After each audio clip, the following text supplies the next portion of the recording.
খুব মনোযোগ সহকারে শুনেন, একটা গুরুত্বপূর্ণ আমল, সেটা হচ্ছে আয়াতুল কুরসি। আমরা অনেকে পারি, অনেকে পারি না, কিন্তু এই আয়াতুল কুরসি কতটা ইম্পর্টেন্ট, কতটা গুরুত্বপূর্ণ সেটা আমরা অনুধাবন বা জানার চেষ্টাও করি না, জানতে চাইও না।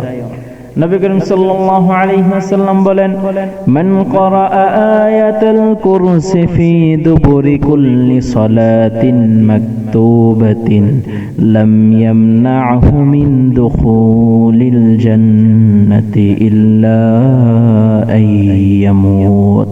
নবী করিম সাল্লাল্লাহু আলাইহি ওয়াসাল্লাম ডাক দিয়ে বলেন, মান ক্বারা আয়াতুল কুরসি, প্রতি ফরজ নামাজের পর যে ব্যক্তি আয়াতুল কুরসি পড়বে, মিন দুবুরি কুল্লি সালাতিন মাকতুবাতিন লাম ইয়ামনাহু মিন দুখুলিল জান্নাতি ইল্লা আইয়ামুত, ওই ব্যক্তির মধ্যে আর মৃত্যুর মধ্যে শুধু একটা জিনিসের, ওই ব্যক্তির মধ্যে আর জান্নাতের মধ্যে শুধু একটা জিনিসের পার্থক্য থাকবে, ওই পার্থক্যটার নামই হচ্ছে মৃত্যু।